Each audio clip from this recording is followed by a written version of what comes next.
level on fire. ಬಿಜೆಪಿಯವರು HIV test ಮಾಡಿಸ್ಕೊಳ್ಳಿ ಅಂತ ಹೇಳಿದ ಕೃಷ್ಣ ಬೈರೇಗೌಡ ವಿರುದ್ಧವಾಗಿ ಈಶ್ವರಪ್ಪ ಅವರು ಕಿಡಿಕಾರಿದ್ದಾರೆ. ಆತನಿಗೆ ಮಂತ್ರಿ ಆಗೋದಕ್ಕೆ ಯೋಗ್ಯತೆ ಇದೆಯಾ? ಕೃಷ್ಣ ಬೈರೇಗೌಡರಿಗೆ ಮಂತ್ರಿ ಆಗೋದಕ್ಕೆ ಯೋಗ್ಯತೆ ಇದೆಯಾ? ಯೋಗ್ಯತೆ ಇರುವಂತಹ ವ್ಯಕ್ತಿಗಳು ಇಂತಹ ಪದವನ್ನೇ ಬಳಕೆ ಮಾಡಲ್ಲ ಅವ್ರು ಯಾರು ಕೂಡ. ನಿಮ್ಮ ಕೈನಲ್ಲಿ ಅಧಿಕಾರ ಇದೆ ಅಲ್ವಾ, ಮಾಡಿಸಿ ಟೆಸ್ಟ್ ನೀವೇ, ನಿಮ್ಗೆ ಅಧಿಕಾರ ಇದೆ, ಟೆಸ್ಟ್ ನೀವೇ ಮಾಡಿಸಿ ಅಂತೇಳಿ ಈಶ್ವರಪ್ಪ ಅವರು ಕಿಡಿಕಾರಿದ್ದಾರೆ. HIV ಇಂಜೆಕ್ಷನ್ ಅಂತಾರೆ, ಇದ್ರ ಬಗ್ಗೆ ನನಗೆ ನಗಬೇಕು ಅಂತ ಅನಿಸುತ್ತೆ. HIV ಇಂಜೆಕ್ಷನ್ವರೆಗೂ ಇವರು ಮಾತಾಡ್ಬಿಟ್ಟಿದ್ದಾರಲ್ಲ, ಇದ್ರ ಬಗ್ಗೆ ನನಗೆ ನಗಬೇಕು ಅಂತ ಅನಿಸ್ತಾ ಇದೆ. ಬೆಂಗಳೂರಲ್ಲಿ ಮಾಜಿ ಸಚಿವ ಅಶ್ವತ್ಥ ನಾರಾಯಣ್ ವ್ಯಂಗ್ಯವಾಡಿದ್ದಾರೆ. ಉಪ್ಪು ತಿಂದ ಅವರು ನೀರು ಕುಡಿಲೇಬೇಕು, ತನಿಖೆ ನಡೆದು ಬಿಡಲಿ ಅಂತ ಹೇಳಿ ಜೋಶಿ ಅವರು ಕೂಡ ಮಾತಾಡಿದ್ದಾರೆ. ಯೋಗ್ಯತೆ ಇದೆಯಾ?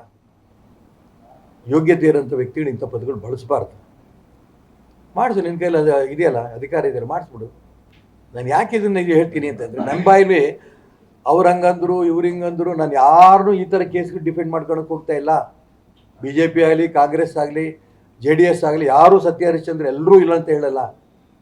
ಪ್ರತಿಯೊಬ್ಬರಲ್ಲೂ ಕೂಡ ಸಣ್ಣ ಪುಟ್ಟ ದೌರ್ಬಲ್ಯಗಳು ಇದ್ದೇ ಇರುತ್ತೆ. ಅದನ್ನು ವೈಭವೀಕರಿಸಿ ಇವತ್ತು ಮಾಡ್ತಾ ಇರೋಂಥ ವ್ಯವಸ್ಥೆ ಇದೆಯಲ್ಲ, ಸಮಾಜ ಮೇಲೆ ದುಷ್ಪರಿಣಾಮ ಬೀರುತ್ತೆ, ಯುವಕರ ಮೇಲೆ ದುಷ್ಪರಿಣಾಮ ಬರುತ್ತೆ, ಹೆಣ್ಮಕ್ಳ ಮೇಲೆ ಬರುತ್ತೆ. ಇಷ್ಟು ಜ್ಞಾನ ಇಲ್ಲದಂಥ ವ್ಯಕ್ತಿಗಳು ಇವತ್ತು ಆಡಳಿತ ಪಕ್ಷದಲ್ಲಿ, ವಿರೋಧ ಪಕ್ಷದಲ್ಲಿ ನಡೆಸ್ತಾ ಇದ್ದಾರೆ ಅಧಿಕಾರ. ಎಷ್ಟರ ಮಟ್ಟಿಗೆ ಸರಿ? ಮಂತ್ರಿ ಆಗಕ್ಕೆ ಅವ್ರ ಯೋಗ್ಯತೆ ಇದೆಯಾ? ನೋಡಿ, ಮುನಿರತ್ನ ವಿಷಯದಲ್ಲಿ ನಾವು ಮೊದಲೂ ಹೇಳಿದ್ವಿ, ಈಗೂ ಹೇಳ್ತಾ ಇದ್ದೀವಿ. ನಾನು ಅವತ್ತು ಹೇಳಿದ್ದೆ, ಮತ್ತು ಅದಾದ ನಂತರ ಅನೇಕ ಕಳೆದ ವಾರ 8-10 ದಿವಸದಿಂದ ನಾನು ಮಾತನಾಡಿರೋದ ನಂತರ ಅನೇಕ ಬೆಳವಣಿಗೆಗಳಾಗಿದೆ. ಆರೋಪಗಳು ಗಂಭೀರ ಸ್ವರೂಪದ್ದಿದ್ದಾವೆ. ಆದರೆ ಅದರ ಬಗ್ಗೆ ತನಿಖೆ ಆಗಲಿ, ಉಪ್ಪು ತಿಂದ ನೀರು ಕುಡಿಲೇಬೇಕಿಲ್ಲ. ನೋಡಿ, ಮುನಿರತ್ನ ವಿಷಯದಲ್ಲಿ ನಾವು ಮೊದಲೂ ಹೇಳಿದ್ವಿ, ಈಗ ಇವರು ಒಬ್ಬೊಬ್ರಿಗೂ ಒಂದೊಂದು ಕಾನೂನು. HIV ಇಂಜೆಕ್ಷನ್ ಅಂತೆ, ಏನ್ರಿ? ಯಾವನಾರ ಮಾತಾಡೋ ಭಾಷೆ ಅಂತ ನಗ್ಬೇಕು ಅಳಬೇಕು ಇವ್ರು ನೋಡಿದ್ರೆ ಅಂತ. ಇವ್ರು ನಗ್ಬೇಕು ಅನ್ಸುತ್ತೆ. ಇದೇನು ಸೀರೀಸ್ ಆಫ್ ಇದ್ದಕ್ಕಿದ್ದಾಗೆ ಉಟ್ಕೊಂಡಿರೋದು. ಇವಾಗ ಎಲ್ಲವನ್ನೂ ಮಾಡಿದ್ರಪ್ಪ ಇವ್ರು. ಪೆನ್ಡ್ರೈವ್ ಎಲ್ಲೆಲ್ಲಿಂದ ಎಲ್ಲೆಲ್ಲಿ ಹೋದ್ರು ಅಂತ ನೋಡ್ಕೊಂಬಂದ್ರಲ್ಲಪ್ಪ. ಎಲ್ಲೆಲ್ಲಿ CD ಡೈರಿಗಳಿದೆ ಅಂತ, CD ಲೈಬ್ರರಿಗಳು ಯಾರಿದ್ದಾರೆ ಅಂತ, ಯಾರ್ಯಾರು ಏನೇನಿದ್ದಾರೆ ಅಂತ ಇವ್ರದೆಲ್ಲ ಜನ ಏನ್ ಅನ್ಕೋತಿದ್ದಾರೆ. ಇವ್ರು ನೋಡಿದ್ರೆ ಏನ್ ಅನ್ಸುತ್ತೆ? ಯಾರೇ ತಪ್ಪು ಮಾಡಿದ್ರು ಅವ್ರು ಏನಾರು ಹೇಳಿಕೆ ಹೇಳಿದ್ರೆ ಖಂಡಿತ ಖಂಡಿಸ್ತಾ ಇದೀವಲ್ಲ. ಹೇಳಿಕೆ ಏನು ಕೊಟ್ಟಿದ್ರೆ, ನಾನು ಕೊಟ್ಟೆ ಇಲ್ಲ ಅಂದಾಗ ನಾನು ಹೆಂಗ್ ಸರ್ ಅದನ್ನ ಹೇಳೋದು? ಇವಾಗ ಅವರು ನಾನು ಹೇಳೇ ಇಲ್ಲ, ಈ ಮಾತು ನನ್ನ ಧ್ವನಿ ಅಲ್ಲ ಅಂತ ಬಹಳ ಸ್ಪಷ್ಟವಾಗಿ ಅವರು ಹೇಳಿರ್ಬೇಕಾರೆ ಮುನಿರತ್ನ ಅವರು. ನಾವ್ ಹೆಂಗ್ ಸರ್ ಹೇಳೋದು? ನೀವ್ ಹೇಳಿ. ನೀವ್ ಹೆಂಗೆ ನೀವು ನಾನು ಹೇಳಿಲ್ಲ ಅಂತ ಓನರ್ಶಿಪ್ ತಗೊಂಡಿಲ್ದಾಗ ಅದು ಹೇಳಿದ್ದಾರೆ ಅಂತ ಹೇಳಕ್ಕಾಗತ್ತಾ? ಯಾರೇ ಹೇಳಿ. ಡೀಟೇಲ್ಸ್ ಕೊಡೋಕ್ಕಿದ್ದೀಗ ಶಿವಕುಮಾರ್ ಜೋಹಳಿ ಇದ್ದಾರೆ. ಶಿವಕುಮಾರ್ ಜೋಹಳಿ, ಈಗ ಈ ಒಂದು ವಿಚಾರ ಮುನಿರತ್ನ ಏಡ್ಸ್ ಟ್ರ್ಯಾಪನ್ನು ಮಾಡಿಸ್ತಾ ಇದ್ರು ಅಂತ ದೂರು ಬಂದ ಮೇಲೆ, ಅದರ ಬಗ್ಗೆ ಆರೋಪಗಳು ಕೇಳಿ ಬಂದ ಮೇಲೆ BJP ಕಾಂಗ್ರೆಸ್ ನಾಯಕರ ನಡುವೆ ಸಹಜವಾಗಿಯೇ ವಾದ ಪ್ರತಿವಾದಗಳು, ವಾಗ್ವಾದಗಳು ಒಂದು ಕಡೆ ನಡೀತಾನೆ ಬರ್ತಾ ಇದೆ. ಇದೀಗ ಯಾವ ಒಂದು ಮೈಂಡ್ ಸೆಟ್ಟಲ್ಲಿ BJP ಅವರು ಇದ್ದಾರೆ? ಮುನಿರತ್ನ ವಿಚಾರದಲ್ಲಿ ಡಿಫೆಂಡ್ ಮಾಡಬೇಕು ಅಂತ ಇದ್ದಾರಾ? ಇಲ್ಲ ನಾವು ಡಿಫೆಂಡ್ ಮಾಡಲ್ಲ, ಆ ಯಪ್ಪನ ಕೇಸ್. ಈಗ ಪ್ರಹ್ಲಾದ್ ಜೋಶಿ ಅವರು ಕೂಡ ಮಾತಾಡ್ತಾ ಇದ್ರು, ನೋಡಿ ಸ್ವಾಮಿ, ಉಪ್ಪು ತಿಂದೋ ನೀರು ಕುಡಿತಾನೆ. ನಾನು ಇದು ಮುಂಚೆನೂ ಮಾತಾಡಿದ್ದೀನಿ, ಈಗಲೂ ಮಾತಾಡ್ತಾ ಇದ್ದೀನಿ. ಇದರಲ್ಲಿ ಡಿಫೆಂಡು ಇನ್ನೊಂದು ಅಂತ ಇಲ್ಲ, ಉಪ್ಪು ತಿಂದೋ ನೀರು ಕುಡಿತಾನೆ. ಮುನಿರತ್ನನನ್ನು ಇದೀಗ BJP ಅವರು ಕೈ ಬಿಟ್ಟುಬಿಟ್ರಾ, ಅಥವಾ ಇಲ್ಲ ಅಂಥೇಳಿ ಅಲ್ಲೊಬ್ಬರು ಇಲ್ಲೊಬ್ಬರು ಇದ್ರ ಬಗ್ಗೆ ಒಂಥರ ಲೈಟಾಗಿ ಮಾತಾಡೋ ಮೂಲಕನೋ, ಇದೆಲ್ಲ ಏನು ಇದು ತಮಾಷೆ ಅಂತ ಹೇಳೋ ಮೂಲಕನೋ ಆ ಥರ ಕೂಡ ಆಗ್ತಾ ಇದೆಯಾ ಅಂತ?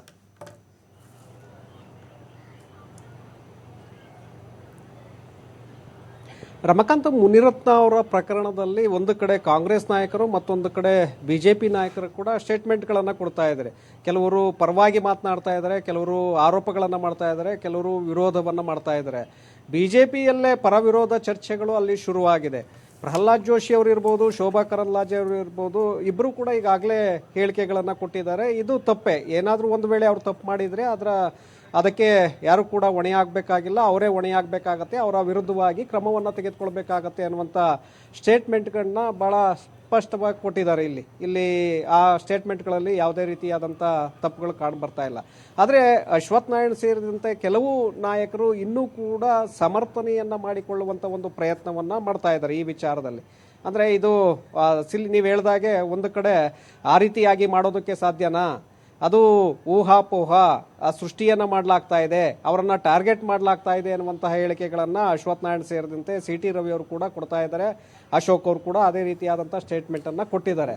ಯಾಕಂದ್ರೆ ಈ ವಿಚಾರ HIV ಹರಡುವಂತ ಒಂದು ಪ್ರಯತ್ನವನ್ನ ಮಾಡಿದ್ರು ಅನ್ನುವಂಥ ಗಂಭೀರವಾದಂಥ ಆರೋಪವನ್ನ ಕಾಂಗ್ರೆಸ್ ನಾಯಕರು ಮಾಡಿದ್ದಾರೆ. ಅದು ಅಶೋಕ್ ಅವರ ಮೇಲೇನೆ ತೋರಿಸಿರುವಂಥದ್ದು, ಅವ್ರಿಗೆ ಮಾಡೋದಕ್ಕೆ ಹೋಗಿದ್ದಾರೆ ಅನ್ನುವಂಥ ಆರೋಪ ಇದು ಎಷ್ಟರ ಮಟ್ಟಿಗೆ ನಿಜ ಅನ್ನುವಂಥದ್ದು ತನಿಖೆಯಲ್ಲಿ ಪ್ರೂವ್ ಆಗಬೇಕಾಗತ್ತೆ. ಈಗ ಟಾರ್ಗೆಟ್ ಮಾಡಿದ್ದಾರೆ ಅನ್ನುವಂಥ ಆರೋಪಗಳು ಕೂಡ ಕೇಳಿ ಬರ್ತಾ ಇದೆ.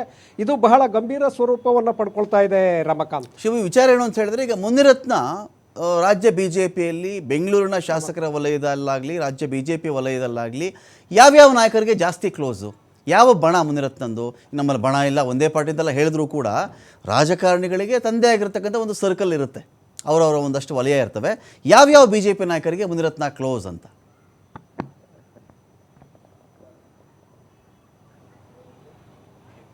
ರಮಕಾಂತ್ ಮುನಿರತ್ನ ಅವರು ಬಿ ಜೆ ಪಿಗೆ ಹೋದ ನಂತರ ಅವರು ಹೆಚ್ಚಾಗಿ ಹಲವು ನಾಯಕರ ಜೊತೆ ಗುರುತಿಸ್ಕೊಳ್ತಾ ಇದ್ರು. ಅಶೋಕ್ ಅವರು ಕೂಡ ಇದ್ರು, ಹಾಗೆ ಬೊಮ್ಮಾಯಿ ಅವ್ರ ಜೊತೆ ಕೂಡ ಅವರು ಗುರುತಿಸ್ಕೊಂಡಿದ್ರು, ಅವ್ರ ಜೊತೆ ಕೂಡ ಓಡಾಡ್ತಾ ಇದ್ರು. ಹಾಗೆ ಎಸ್ ಟಿ ಸೋಮಶೇಖರ ಜೊತೆ ಕೂಡ ಮೊದಲಿಗೆ ಓಡಾಡ್ತಾ ಇದ್ರು, ಸ್ನೇಹಿತರಾಗೇ ಇದ್ರು. ತದನಂತರದಲ್ಲಿ ಅವರ ನಡುವೆ ಯಾವ ಕಾರಣಕ್ಕೆ ಭಿನ್ನಾಭಿಪ್ರಾಯಗಳು ಶುರುವಾಯಿತು. ಆನಂತರ ಎಸ್ ಟಿ ಸೋಮಶೇಖರ್ ಅವರು ಹಿಂದಕ್ಕೆ ಸರಿತಾರೆ ಮುನಿರತ್ನ ಅವರ ಜೊತೆ ಓಡಾಟ ಮಾಡೋದಕ್ಕೆ. ಆನಂತರ ಮುನಿರತ್ನ ಅವರು ಕೆಲವು ನಾಯಕರ ಜೊತೆ, RSS ನಾಯಕರ ಜೊತೆ ಕೂಡ ಅವರು ಗುರುತಿಸ್ಕೊಳ್ತಾ ಇದ್ರು. ಇಲ್ಲಿ ಹಲವು ನಾಯಕರ ಜೊತೆ ಅವರು ಒಂದು ಬಾಂಧವ್ಯವನ್ನು ಬೆಳೆಸ್ಕೊಂಡಿದ್ರು ಮುನಿರತ್ನ ಅವರು. ಆದರೆ ಈಗ ಕಾಂಗ್ರೆಸ್ ನಾಯಕರು ಮಾಡ್ತಾ ಇರುವಂತಹ ಈ ಆರೋಪ ಇದೆಯಲ್ಲ, ಇದು ಎಲ್ಲೋ ಒಂದು ಕಡೆ ಎಲ್ರಿಗೂ ಕೂಡ ಆತಂಕವನ್ನು ತರ್ತಾ ಇದೆ. ಅಶೋಕ್ ಸೇರಿದಂತೆ ಹಲವರಿಗೆ ಈಗಾಗಲೇ ಆತಂಕ ಶುರುವಾಗಿದೆ. ಒಂದು ವೇಳೆ ಏನಾದರೂ ಹಾಗೆ ಮಾಡಿಸ್ಬಿಟ್ಟಿದ್ರೆ ಏನು ಮಾಡಬೇಕು? ಸೊ ಈ ರೀತಿಯಾದಂಥ ಒಂದು ಭಯ ಈಗಾಗಲೇ ಶುರುವಾಗಿದೆ. ಅದು ಬೇರೆ ಪಕ್ಷಗಳಲ್ಲಿರುವಂತಹ ನಾಯಕರಲ್ಲೂ ಕೂಡ ಶುರುವಾಗಿದೆ. ಯಾಕೆಂದರೆ ಮೇಲ್ನೋಟಕ್ಕೆ ಆ ರೀತಿಯಾಗಿ ಮಾಡೋದಕ್ಕೆ ಸಾಧ್ಯ ಇಲ್ಲ, ಸುಮ್ಮನೆ ಇದನ್ನು ಹೇಳಿಕೆ ಕೊಡ್ತಾ ಇದ್ದಾರೆ.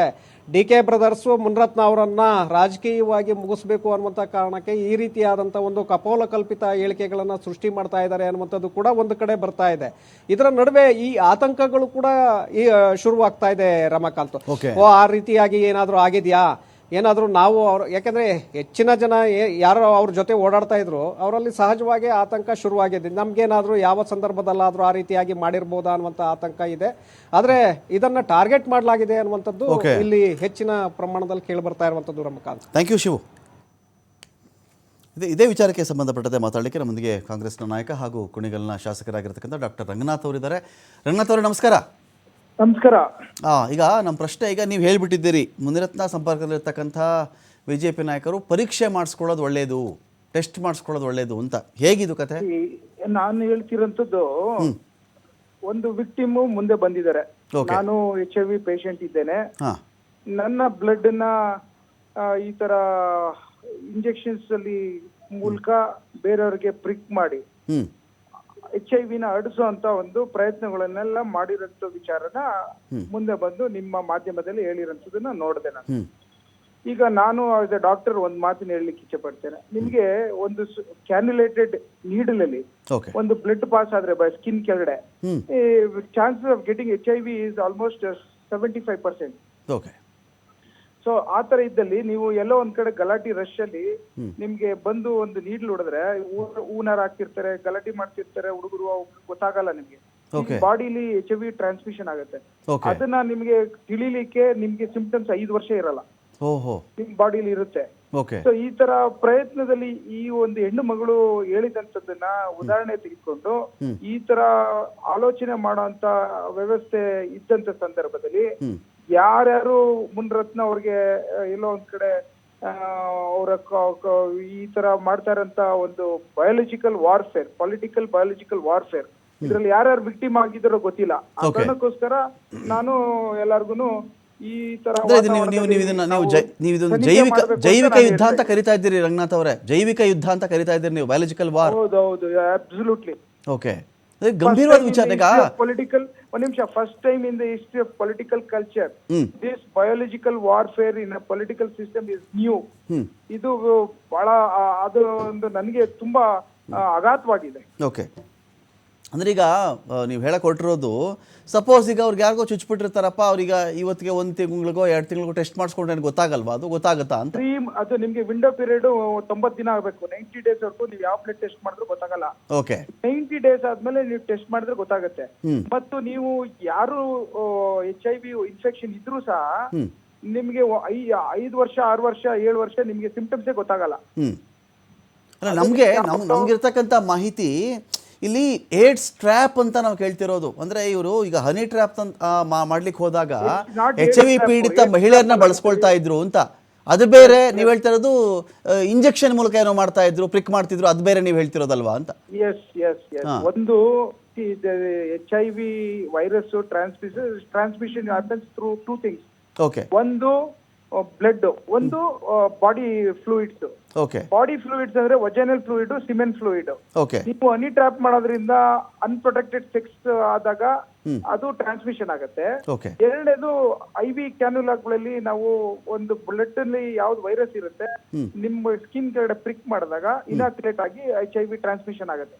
ಸೊ ಇವೆರಡು ಕಾರಣದಲ್ಲಿ ಇವಾಗ ನಾನು ಅಲ್ಲಿ ಹೇಳ್ತಿದ್ದಂತ ಸಂದರ್ಭದಲ್ಲಿ ಈ ನೀಡ್ಲುಗಳಲ್ಲಿ ಮತ್ತು ಸಿರಿಂಜ್ಗಳಲ್ಲಿ ಬ್ಲಡ್ ಹಿಡ್ಕೊಂಡು ಈಗ ಅಶೋಕ್ ಅವ್ರಿಗೆ ಪ್ರಯತ್ನ ಪಟ್ರು ಅಂತ ಕೇಳ್ಪಟ್ಟೆ. ಓಕೆ. ಅವ್ರಿಗೆ ಪ್ರಯತ್ನ ಪಟ್ಟಿದ್ದಾರೆ ಅಂತ ಹೇಳ್ತಾ ಇದ್ದಾರೆ. ನನ್ ಗೊತ್ತಿದ್ದಂತೆ ಏನಾದ್ರು ಆಕಸ್ಮಿಕ ಅಶೋಕ್ ಅವ್ರಿಗೆ ಗೊತ್ತಿಲ್ದಂಗೆ ಎಲ್ಲಾರ ಒಂದ್ ಕಡೆ ಪ್ರಿಕ್ ಆದಾಗ ಎಲ್ಲೋ ಇರ್ಬೇಕು ಹಚ್ಚಿದೆ ಅಂತ ತಿಳ್ಕೊಂಡು ಅವ್ರ ತಲೆಯಲ್ಲಿ ಏನಾರು ಗೊತ್ತಿಲ್ದೆಲ್ಲ ಇರ್ಬೋದಾ ಅನ್ನೋದೊಂದು ನನಗೆ ಆಲೋಚನೆ ಬಂದಿದೆ ಡಾಕ್ಟರ್ ಆಗಿ. ಆ ಕಾರಣಕ್ಕೋಸ್ಕರ ಯಾರ್ಯಾರು ಯಾವ ಚಿಂತನೆ ಇರುತ್ತೆ ಏನೋ ಈ ತರ ಆದಂತ ಸಂದರ್ಭದಲ್ಲಿ ಬಿಜೆಪಿ ನಾಯಕರುಗಳು ಒಂದ್ ಸ್ವಲ್ಪ ಹೆಚ್ಚಿನ ಅವರ ಆರೋಗ್ಯದ ಹಿತದೃಷ್ಟಿಲಿ ನಾನು ಹೇಳಿದಂತ ಮಾತು ಪರೀಕ್ಷೆಗಳು ಮಾಡ್ಕೊಳ್ಳಿ ಅಂತ ಅಷ್ಟೇ. ಅಂದ್ರೆ ಈಗ ಅವ್ರವ್ರ ಪಾರ್ಟಿಯವ್ರಿಗೆ ಅವ್ರವ್ರೇ ಆ ಥರ ಮಾಡ್ಬಿಡ್ತಾರೆ ಅಂತ ನಿಮ್ಗೆ ಅನ್ಸುತ್ತಾ ರಂಗನಾಥ್ ಅವರೇ? ಇದು ರಾಜಕೀಯವಾಗಿ ಕೇಳ್ತಾ ಇದ್ದೀನಿ ಕ್ವಶನ್. ಆಯ್ತು, ನನಗೆ ಈಗ ಅವರು ವಿಕ್ಟಿಮ್ ಅವ್ರು ಹೇಳಿದ್ರು ಅಶೋಕ್ ಅವ್ರಿಗೆ ಪ್ಲಾನ್ ಮಾಡಿದ್ದು ಅಂತ. ನನಗೆ ಆಶ್ಚರ್ಯ ಆಗೋಯ್ತು. ಬಿಜೆಪಿಲಿ ಅಶೋಕ್ ಅವರು ಮುನಿರತ್ನವರು ಬಹಳ ಸ್ನೇಹ ಸಂಘಟನೆ ಇತ್ತು. ಯಾವ ಕಾರಣಕ್ಕೋಸ್ಕರ ಮಧ್ಯದಲ್ಲಿ ಬ್ರೇಕ್ ಆಯ್ತು, ಯಾವ ಕಾರಣಕ್ಕೋಸ್ಕರ ಅವ್ರ ಮೇಲೆ ಕೋಪ ಬಂತು ಅನ್ನೋದು ಆಲೋಚನೆ ನೀವು ಮಾಡ್ಬೇಕು. ಕಾರ್ಯಕರ್ತರುಗಳು ಅಲ್ಲಿ ಜೊತೆಗಿರೋರು ಏನೋ ಸಣ್ಣ ಪುಟ್ಟ ತಪ್ಪು ಮಾಡಿದ್ರು, ಈ ತರ ಏನೋ ಪ್ರಯೋಗ ಮಾಡಿದಾರಾ ಅನ್ನೋದು ಆಲೋಚನೆ ನೀವು ಹೇಳಬೇಕು. ಅದಕ್ಕೋಸ್ಕರ ತನಿಖೆ ಮಾಡಿ ಅಂತಿದ್ದೀನಿ. SIT ಅವರು ಪೂರ್ಣ ತನಿಖೆ ಮಾಡಿ ವರದಿ ಒಪ್ಪಿಸ್ತೀವಿ ಅಂತ ನಾವು ಮುಖ್ಯಮಂತ್ರಿಗಳು ಕೇಳ್ಕೊತಾ ಇದೀವಿ. ಇದು ನಾನು ಜನಗಳ ನಾಲೆಜ್ಗೋಸ್ಕರ ಇವಾಗ ಒಂದು ಕ್ವಶನ್ ಕೇಳ್ತಾ ಇದ್ದೀನಿ. ಈ HIV ಅನ್ನೋದು ಆಯಿತು, ಒಂದು ಸಂಪರ್ಕಕ್ಕೆ ಬಂದರು, ಅದೇನೋ ಅವರು ಇಂಜೆಕ್ಷನ್ ಕೊಟ್ಬಿಟ್ರು ಅಂತ ಅಂದರೂ ಕೂಡ ಮನುಷ್ಯನಲ್ಲಿನ ಇಮ್ಯೂನ್ ಸಿಸ್ಟಮ್ಮು ಅದ್ರ ವಿರುದ್ಧ ಹೋರಾಡಬಹುದಲ್ವಾ? ಎಲ್ರಿಗೂ ಬಂದೇ ಬರುತ್ತೆ ಅಂತನಾ ಇದು, ಅಥವಾ ಅವನ ಇಮ್ಯೂನ್ ಸಿಸ್ಟಮ್ ಅಲ್ಲಿ ಅದನ್ನ ದೂರನೂ ಇಡಬಹುದು ಅಂತನಾ? ಅದಕ್ಕೊಂದು ಮಾತು ಹೇಳ್ತೇನೆ. HIV ವೈರಸ್ ಬಾಡಿ ಒಳಗಡೆ ಬಂದ್ರೆ ಅದಕ್ಕೆ ನೀವು ಯಾವ ಇಮ್ಯುನಿಟಿಯಿಂದನೂ ಕ್ಯೂರ್ ಇಲ್ಲ. ಓಕೆ. ಇಲ್ಲಿವರೆಗೂ ಈಗಿನ ಮಾಡರ್ನ್ ಸೈನ್ಸ್ ಅಲ್ಲೂ ಕ್ಯೂರ್ ಇಲ್ಲ. We can prolong the life. ಮೊದಲೆಲ್ಲ ಏನಾಗ್ತಿತ್ತು, HIV ಬಂದಾಗ 5 ವರ್ಷಕ್ಕೆ 6 ವರ್ಷಕ್ಕೆ ಸಿಂಪ್ಟಮ್ಸ್ ಬಂದು ಫೀವರ್, ಡಯರಿಯಾ ಏನೇನೋ ಬಂದು ಲಂಗ್ಸ್ ಇನ್ಫೆಕ್ಷನ್ ಬಂದು ಅದು ಅಕ್ವೈರ್ಡ್ ಇಮ್ಯುನೋ ಡಿಫಿಷಿಯನ್ಸಿ ಸಿಂಡ್ರೋಮ್ ಅಂತಾರೆ, ಏಡ್ಸ್ ಅಂತಾರೆ, ಅದು ಬಂದು ಸಾಯ್ತಿದ್ರು. ಈಗ ಹೊಸ ಒಂದು ಮಾಡರ್ನ್ ಸೈನ್ಸ್ ಅಲ್ಲಿ ಮೆಡಿಸಿನ್ಸ್ ಗಳು ಬಂದಿದೆ. ಮ್ಯಾಜಿಕ್ ಜಾನ್ಸನ್ ಅಂತ US ಅಲ್ಲಿ ಇದ್ದಾರೆ. 30 ವರ್ಷದಿಂದ ಅವರು HIV ಇದ್ರು ಸಹ is living very well because modern medicines are there. It will prolong the life. ಇದು ಈಗೇನಾಗಿದೆ, ನನ್ನ ಆಲೋಚನೆ ಯಾರಿಗಾರು HIV ಬಂದ್ರೆ ಅವರು ಏಡ್ಸ್ ಬಂದ್ ಸಾಯಕ್ಕಿಂತ ಹೆಚ್ಚಿನದಾಗಿ ಎಮೋಷನಲಿ ಡಿಪ್ರೆಷನ್ಗೆ ಹೋಗಿ they will lose their life. ಈಗ ನೀವು ಯಾರ್ಯಾರು ಟೆಸ್ಟ್ಗೆ ರೆಫರ್ ಮಾಡ್ತಾ ಇದ್ದೀರಿ? ನಾನು ಡಾಕ್ಟರ್ ಆಗಿ ಮತ್ತು MLA ಆಗಿ ಯಾರ್ಯಾರು ಟೆಸ್ಟ್ಗೆ ಈಗ ಒಳಪಡಿಸಬೇಕು ಅಂತ ನಿಮ್ಮ ಆಗ್ರಹ ಮತ್ತು ನಿಮ್ಮ ಅನುಕಂಪ? ನನ್ನ ಅನುಕಂಪ ಇವತ್ತಿನ ದಿನ ಈ ಒಂದು ಏನು ವಾತಾವರಣ ಸೃಷ್ಟಿಯಾಗಿದೆ, ಆ ವಾತಾವರಣದಲ್ಲಿ ಯಾರ್ಯಾರು ಯಾವ ರೀತಿ ಇದ್ರು ಅನ್ನೋದನ್ನ ಅವರವರೇ ಆಲೋಚನೆ ಮಾಡ್ಕೊಂಡು ಅವ್ರ ಪರೀಕ್ಷೆ ಮಾಡ್ಕೊಳ್ಳೋದು ಒಳ್ಳೇದು ಅಂತದ್ದು ಒಂದು ನನ್ನ. ಅಂದ್ರೆ ಮುನಿರತ್ನ ಅವರ ಸಂಪರ್ಕಕ್ಕೆ ಬಂದಾಗಿಂದ ಅವ್ರೀಗ ಫ್ಲಾಶ್ ಬ್ಯಾಕ್ ಹೋಗ್ಬೇಕು. ಅವತ್ತೇನಾಗಿತ್ತು, ಅವತ್ತೇನೋ ಚುಚ್ಚಿದಂಗಾಯ್ತು, ಕಚ್ಚಿದಂಗಾಯ್ತು, ಈ ತರದೆಲ್ಲ ಅವ್ರು ರಿಕಾಲ್ ಮಾಡ್ಕೋಬೇಕು ಅಂತ ನೀವು ಹೇಳೋದು. ಅವರು ಯಾವ್ದಾರ ಫಂಕ್ಷನ್ ಅಲ್ಲಿ ಯಾವ್ದಾರ ಒಂದ್ ವ್ಯವಸ್ಥೆಯಲ್ಲಿ ಗಲಾಟೆಗಳ ಮಧ್ಯೆ ಏನಾರ ಚುಚ್ಚಿದಂಗ ಆಗಿದ್ದಾಗ ಜ್ಞಾಪನ ಇದ್ರೆ ದಯವಿಟ್ಟು ಮಾಡಿಸ್ಕೊಳ್ಳಿ ಅಂತ ಹೇಳ್ತಾ ಇದ್ದೀನಿ. ಆಮೇಲೆ ಇನ್ನೊಂದು ಮಾತು ನನಗೆ ಇದನ್ಸಿದ್ದು, DK ಶಿವಕುಮಾರ್ ಅವರು ಮಾತಾಡ್ತಾ ಇದ್ರು. ಅವ್ರು ಹೇಳ್ಬೇಕಾದ್ರೆ ಒಂದು ಮಾತು ಹೇಳಿದ್ರು, ನಾನು ಇಡೀ ಪ್ರಪಂಚದಲ್ಲೇನೆ ಈ ತರಹದ ಒಂದು ವಿಧಾನ ಮೆಥಡ್ ಬಗ್ಗೆ ನಾನು ಇವತ್ತರೆಗೂ ಕೇಳಿರ್ಲಿಲ್ಲ ಅಂತ. This is a biological warfare. ಇದನ್ನ ನಾವು ಆಚೆ ಸಿರಿಯಾದಲ್ಲಿ, ಇರಾಕ್ ಅಲ್ಲಿ, ಇರಾನ್ ಅಲ್ಲಿ ಕೇಳಿದ್ವಿ. ಯಾವ ವೈರಸ್ಗಳನ್ನ ಬಿಟ್ಟು ಎನ್ಮಾಸ್ನೇ they would have attack the civilization. ಇದು ಪೊಲಿಟಿಕಲ್ ಸಿಸ್ಟಮ್ ಅಲ್ಲಿ ಇದು ಫಸ್ಟ್ ಟೈಮು ಈ ತರ ಯಾರು ಚಿಂತನೆ ಮಾಡಿರೋಂಥದ್ದು, ಈ ತರ ಪ್ರಯೋಗ ಮಾಡಿರೋಂಥದ್ದು ಒಂದು ವಿಷಾದನೀಯ ಭಾರತದ ಒಂದು ನಮ್ಮ ರಾಷ್ಟ್ರದಲ್ಲೇನು ಕೇಳಲಿಕ್ಕೆ ಇಷ್ಟಪಡ್ತೇನೆ. ಓಕೆ. ಥ್ಯಾಂಕ್ ಯು ರಂಗನಾಥ್ ಅವರೇ ಮಾತನಾಡಿದ್ದಕ್ಕಾಗಿ TV5 ಜೊತೆಯಲ್ಲಿ.